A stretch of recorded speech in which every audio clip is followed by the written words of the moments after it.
Scene/Chapter 11. The purpose kicks in. Sort it out. Gotta think. Bob is back in his apartment at his workstation. He appears to be more purposeful, relaxed and positive in his actions. He sits with the 3D images from the workstation mingling with the sparkly aura that surrounds his head and smiling as chi energy enthrones him with the feeling of his girlfriends inside and around him. Bob brings up his mind map and rearranges it to fit in with his new chi knowledge and ability. Some of the problems he was having before he left have been erased as critical problems and now turned into action points. He is now easily able to collate a coherent map, giving his knowledge bubble an animated sparkly aura.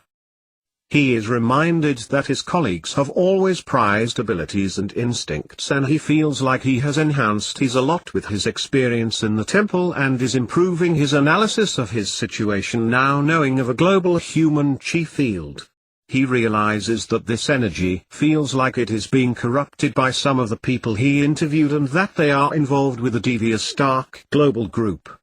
The kind of group that the Chinese authorities have been fighting against, but from the outside by force instead of from the inside, which is more effective. Bob makes a bubble to search and destroy problems, attaching an alert to check actual events twice. And he highlights a new bubble called Predict Wild Goose Chase Distraction, onto which he links News Package and Beware Distraction by Boss and Beware Events Caused by the Auntie. Bob has a break, looks round at pictures of his girlfriends as he drinks a mug of coffee and then sits down with a smile and starts work on his news package, starting with mapping an outline skeleton story treatment timeline with open boxes with notes in which to fill with the content he has recorded in the meetings he had a few weeks earlier. He now has a more solid story to tell. Now he sees a pattern and theme in their behavior which indicates something clandestine going on in the corporate sector, a lot deeper than the conspiracy mistrust of a fictional Illuminati and bigger than any group of greedy selfish people lauded by the likes of Forbes magazine. He records a working guide intro at his desk with a green screen background. He says, in a very sarcastic voice, "Hello, my name is Bob Prott. This is news for you. The corporate world is controlled by a new Illuminati, a fraternity of mind energy that should get the hairs on your Neanderthal lycanthropic backs all in a tangle and makes the sound of a werewolf. Oh wow!" And laughs. Now, has that got your attention? As Bob works, he tucks as yet again more subliminal teaser clips of women 25-35 in strong corporate positions pop up in his web searches. The phrase and news lead are always the same, and he did not instigate it. He glares at them and drags them into a bubble with a jail sign on it like in the Monopoly game and says, "Now you will never pass go." He makes a note that Auntie Ant must have gained enough evidence about him by now to perceive him as a threat to her plans, whatever they may be. Bob realizes it is beginning to appear socially disturbing and worthy of investigation, considering her necessitating strange actions against him and certainly actions that are definitely nasty. The use of the 3D PC screen user interface is helpful in seeing round his story, allowing links to be made that one can do mentally but are difficult on flat screen or paper. Bob whisks and wins pictures around the 3D environment carousel on the end of his 3D mouse wand as he sings Fairgrounds Oompa music. When satisfied with the collection for his news package treatment, Bob then makes contact with his boss with a Skype call. Bob's boss is outraged that he has made no contact for 2 weeks or more, but Bob says he has been unconscious in a clinic in the country after collapsing off his bike and could not get back on his bike until it was fixed and that his phone broke.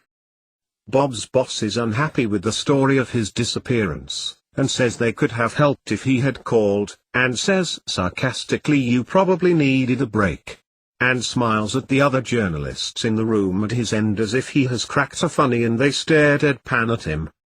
They then listen to what Bob has to say about his news package about some large-scale global sorority female fraternity corporate infiltration, and then says that should upset the feminists, something sensational. Bob's boss then tells him to get on with completing the news package treatment that Bob provided so he can get full approval to go further, and that he has put some funds in the production account to pursue the investigation Bob has outlined, as he still requires some information to complete the story.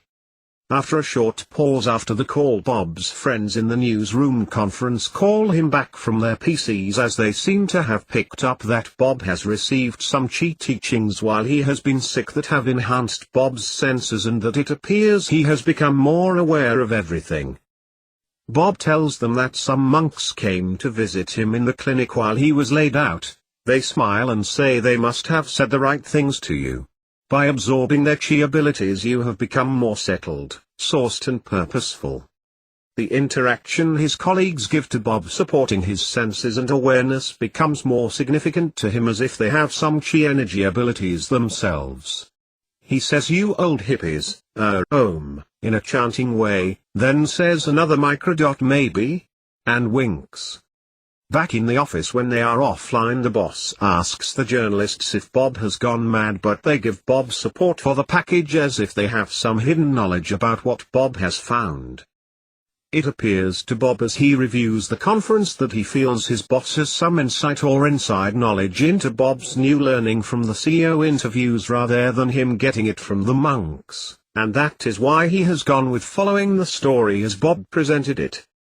Bob now feels that he has a purpose to both get his girls back, but to expose this global network that is surfacing like some many snakehead Linnean hydra of the nasty female snake-haired Medusa.